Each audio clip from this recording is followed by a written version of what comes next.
প্রত্যেকেই যাতে 5 কেজি করে বীজ, ডিএপি সার 10 কেজি এবং এমওপি সার 10 কেজি, এই তথ্য আপনাদের জানা দরকার। এটি মাননীয় প্রধানমন্ত্রী শেখ হাসিনার কৃষি বান্ধব যে নীতি, সেই নীতিরই একটি প্রতিফলন। আমাদের চুয়াডাঙ্গা জেলা কৃষি প্রধান জেলা। আপনারা জানেন কিনা, বাংলাদেশের অন্য অনেক জেলায় কিন্তু এই চুয়াডাঙ্গার ফসলের উপর নির্ভরশীল।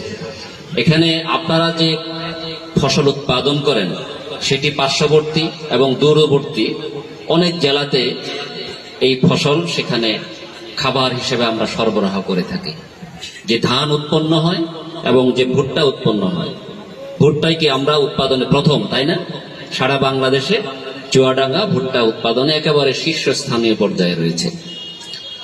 তো মাননীয় প্রধানমন্ত্রীর যে নির্দেশনা, যে পরামর্শ, যে 1 ইঞ্চি মাটিও যাতে আমাদের অনাবাদি না থাকে, এবং সেই ক্ষেত্রে আমার কৃষক ভাই এবং বোনেরা, আপনারা দিন রাত যে কাজ করে যাচ্ছেন, সেজন্য আপনাদেরকে আমি স্যালুট জানাই।